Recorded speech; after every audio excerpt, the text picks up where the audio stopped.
एक जंगल में टूनी चिड़िया, चूचू तोता, लूसी कबूतर साथ में रहा करते थे। एक दिन कालू कौवा दुखी होकर वहाँ पर आया और बोला, हे ईश्वर, मेरा इस दुनिया में कोई नहीं है, कोई मेरी सहायता नहीं करता। हे ईश्वर, अब आप ही मेरी सहायता कीजिए। यूं कहते हुए रो रहा था कालू कौवा को रोते हुए उन पक्षियों ने सुन लिया और कालू कौवे के पास आए। क्या हुआ कालू कौवा, तुम रो क्यों रहे हो? अगर तुम किसी मुसीबत में हो तो हमें बताओ, हम लोग तुम्हारी सहायता करेंगे। मेरा घोंसला तूफान में टूट गया और मेरी पत्नी और बच्चे भी नहीं रहे। अब इस दुनिया में मेरा कोई नहीं है। दोस्त, तुम चिंता मत करो, आज से तुम हमारे मित्र हो, तुम हमारे साथ रह सकते हो। टूनी चिड़िया का ये प्रस्ताव सुनकर कालू कौवा बहुत खुश हो गया। उस दिन से वे सभी परिवार की तरह रहने लगे। जब सभी पंछियां भोजन की तलाश में जाती थी, तब कालू कौवा उन पंछियों के बच्चों का ख्याल रखता था और उनके साथ समय बिताया करता था।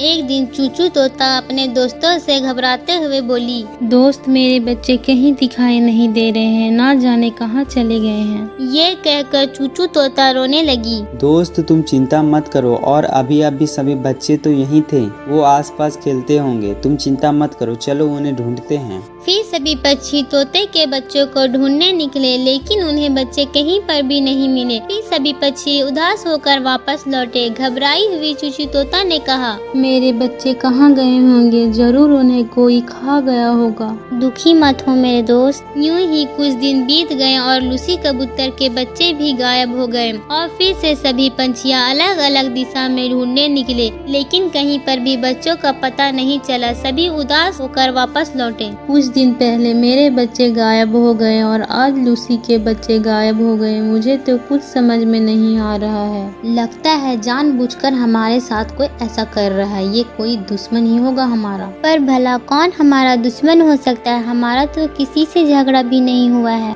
दरअसल कई लोग ऐसे होते हैं, अच्छाई का मुखौटा लगाकर घूमते हैं और मीठी मीठी बातें करते हैं, पर असल में वो बुरा चाहते हैं। कालू कौवा के बातों पर सभी पक्षी सहमत हुए। कुछ दिन यूं ही बीत गए। एक दिन टूनी चिड़िया जा रही थी, तभी जंगल में झाड़ियों के पीछे उसे कुछ बच्चों की गर्दनें पड़ी हुई दिखी। ये तो उन्हीं पंछियों के बच्चों की गर्दन है जो मिल नहीं रहे हैं, लेकिन इनको किसने इस तरह से मार दिया है? ये काम जिसने भी किया है बहुत ही गलत किया है। आए दिन किसी न किसी पक्षी का बच्चा होता जा रहा है।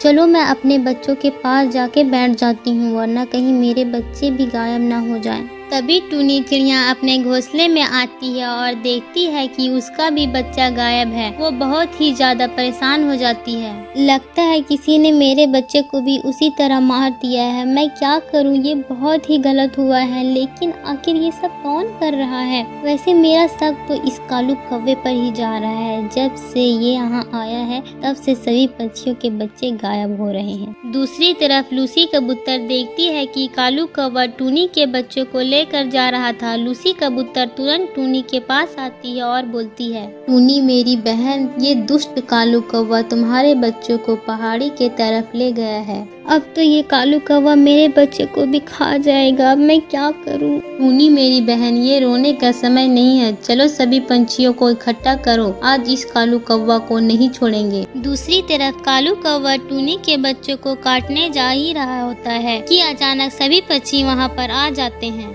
ये कालू कौवे, तुम ये क्या कर रहे हो? तुम मेरे बच्चे को मार रहे हो।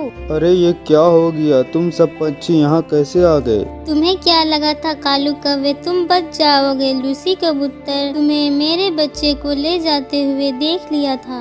चलो अब बताओ, तुम इन बच्चों को मार कर क्या कर रहे हो? दरअसल मैं दाने खा खा कर पक गया था, तो मैंने पंछियों के बच्चों को खाना शुरू कर दिया। मुझे माफ कर दो पंछियों, अब मैं ऐसा नहीं करूँगा। वाह रे कालू कौवे, तुमने हमारे बच्चे को खाकर माफी मांगते हो, तुम्हें माफी कभी नहीं मिलेगी। चलो पंछियों, इस कालू कौवे को खत्म कर देते हैं। फिर सभी पक्षी कालू कौवे को पीट पीट कर मार देते हैं। तो हमने इस कहानी से क्या सीखा कि हमें किसी पे तुरंत भरोसा नहीं करना चाहिए। तो दोस्तों, अगर आप ऐसे ही मजेदार कहानियाँ देखना चाहते हैं तो हमारे चैनल को जरूर सब्सक्राइब करें।